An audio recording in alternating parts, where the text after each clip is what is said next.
दोस्तों railway group D में training में क्या क्या होता है, कैसे वहाँ रहते हैं, खाने पीने की व्यवस्था कैसे होता है, आइए देखते हैं दोस्तों।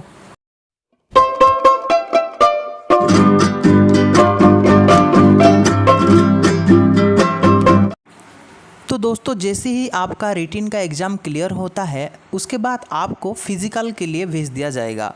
फिज़िकल जैसे आपका क्लियर होगा उसके बाद आपका document verification and medical test होगा और उसके कुछ दिनों बाद ही आपको आपका जॉइनिंग लेटर मिल जाएगा। जब आपका जॉइनिंग लेटर आ जाएगा उसके तुरंत बाद ही आपको ट्रेनिंग के लिए भेज दिया जाता है 10 दिन या 15 दिन के भीतर। तो दोस्तों अगर आपका सिलेक्शन इंजीनियरिंग डिपार्टमेंट में होता है तो प्रत्येक डिवीज़न में इंजीनियरिंग ट्रेनिंग स्कूल होता है जहां आपको भेज दिया जाता है ट्रेनिंग के लिए। तो जैसे ही मेरा ज्वाइनिंग लेटर आया मैं निकल पड़ा ट्रेनिंग के लिए मेरे दोस्त लोगों के साथ। मेरे जाने से पहले का माहौल ये था कि सब लोग पहले ही वहाँ पहुँच चुके थे। आइए देखते हैं माहौल कैसा था। भाई टिके रो हम वीडियो करूँ।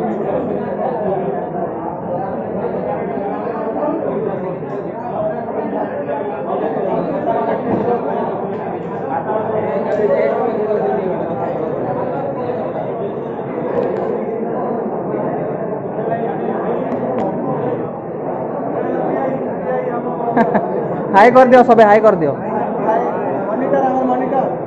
मॉनिटर तो ओके। दोस्तों अगर ये देख के आप सोच रहे हो कि वहाँ खाना भी मिलता है तो आप गलत हो, क्योंकि वहाँ खाने को नहीं मिलता है। ये जो वीडियो है ये हम लास्ट डे में कलेक्शन करके भोजी किए थे। और बता दूं कि दोस्तों वहाँ खाने की व्यवस्था नहीं किया जाता, आपको होटल से खाना पड़ता है। और वहाँ रहने के लिए पूरा सुविधा है, पर्सनल बेड मिलता है, पूरा हर सेक्शन के लिए हर कमरा मिलता है। उसमें एसी भी कुछ कमरे में लगा हुआ होता है, क्लास में भी एसी होता है और उसमें बहुत सारा सुविधा होता है क्वार्टर में। लेकिन खाने की व्यवस्था नहीं होता है क्योंकि 100-200 लोगों को ट्रेनिंग के टाइम में वहाँ खाना बनाना आसान नहीं होता है, इसलिए वहाँ खाना नहीं दिया जाता है, आपको बाहर से खाना पड़ेगा। तो सुबह सुबह स्टार्ट हो जाता था हमारा ये साफ़ सफाई का काम। 9 बजे तक साफ़ सफाई करना, 8 से 9 बजे तक साफ़ सफाई करते थे और 9 बजे से 12 बजे तक हमारा क्लास होता था पहला शिफ्ट में। और फिर लंच टाइम होता था 12 से 2 बजे तक और 2 बजे से फिर 4 बजे तक सेकेंड शिफ्ट में एक क्लास होता था। तो ये देख सकते हो ये हम साफ़ सफाई का काम कर रहे हैं अभी। तो सबसे ज़्यादा ट्रेनिंग में मज़े की बात यह है कि आप तरह तरह के लोगों से मिलते हो, जैसे कि अलग अलग स्टेट के लोग आए हुए होते हैं, एमपी, राजस्थान और बिहार, छत्तीसगढ़, उड़ीसा, सभी स्टेट के जो एम्प्लॉय हैं जो ट्रेनिंग में मिलते हैं। उसमें बातें करने के लिए अच्छा लगता है, बहुत कुछ सीख सकते हो आप। और ट्रेनिंग में सच में बहुत मज़ा आ जाता है क्योंकि बहुत लोग होते हैं वहाँ पे, तरह तरह के लोगों से बात करना बहुत अच्छा लगता है। तो आप भी इस बार ज्वाइनिंग लीजिए, इस बार जो एग्ज़ाम है, और ट्रेनिंग में मज़े कीजिए दोस्तों।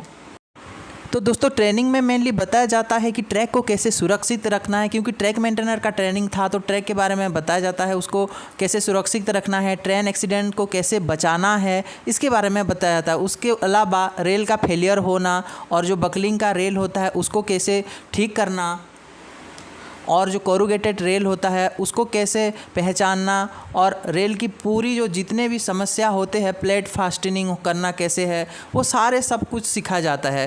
फिर बताया जाता है कि पैकिंग कैसे करना है रेलवे ट्रैक में, और बताया जाता है कि ड्रेसिंग कैसे किया जाता है सुंदर दिखने के लिए ट्रैक को, और पूरा का पूरा रेलवे प्रोटेक्शन का रूल बताया जाता है ट्रेनिंग स्कूल में। तो दोस्तों जो लोग ट्रैक मेंटेनेंस का ट्रेनिंग करते हैं उसको गेट ट्रेनिंग भी दिया जाता है, गेट कीपर का ट्रेनिंग। और गेट कीपर का ट्रेनिंग 7 दिन का होता है। उसमें बताया जाता है कि व्हीकल वाला रोड में जो व्हीकल आता है और ट्रेन के बीच एक्सीडेंट को कैसे रोकना है, अगर कोई गाड़ी फंस जाता है लेवल क्रॉसिंग में तो उसका प्रोटेक्शन कैसे करना है, ये सब बताया जाता है। मुझे और मेरे दोस्तों को ये इंडिकेशन बोर्ड बनाने का डायग्राम दिया गया था तो ये हम डायग्राम बनाए थे। दोस्तों सबसे बड़ी मज़े की बात ये था कि हम जिस महीने में ट्रेनिंग कर रहे थे वो अगस्त का महीना था और इंडिपेंडेंस डे मनाने का मौका भी हमें यहाँ पर मिला। पहली बार ऐसा फील हो रहा था कि हम देश के लिए कुछ करने जा रहे हैं। और जब इंडिपेंडेंस डे था तो हम बहुत प्राउड फील कर रहे थे कि हम पब्लिक के लिए, अपने देश के लिए, अपने ट्रैक की सुरक्षा करेंगे और बहुत ज़्यादा सेवा करने का मौका मिलेगा। ये सोचकर बहुत खुशी महसूस हुआ था। ट्रेनिंग के टाइम में, ये इंडिपेंडेंस वाला डे में। जब हम ट्रेनिंग में थे तो रेलवे यूनियन की तरफ से पहली बार हमको कुछ प्रोटेस्ट करने को मिला रेलवे के जो एनपीएस और ओपीएस वाला पॉलिसी के विरुद्ध में।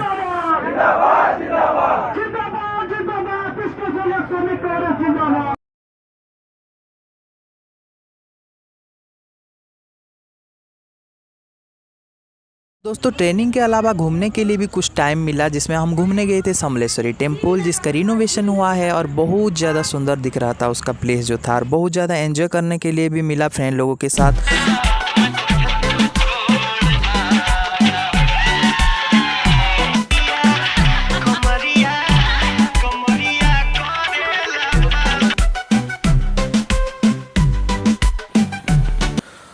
तो फाइनली 45 डेज़ का ट्रेनिंग कंप्लीट होने के बाद आपको एक सर्टिफिकेट मिलेगा और आपका प्रोबेशन वहीं कंप्लीट हो जाएगा। अब आपको ड्यूटी के लिए भेज दिया जाएगा। तो यही था दोस्तों ट्रेनिंग का वीडियो, रेलवे ग्रुप डी में कैसे ट्रेनिंग होता है, ये वीडियो था आपके लिए। ये वीडियो बनाने का मोटिव ये था दोस्तों कि आपको थोड़ा मोटिवेशन मिले। जो भी लड़के इस बार रेलवे ग्रुप डी की एग्ज़ाम की तैयारी कर रहे हैं और एग्ज़ाम को पास करने के लिए मेहनत कर रहे हैं, ये ट्रेनिंग वीडियो देख के आपको कुछ नॉलेज मिलेगा।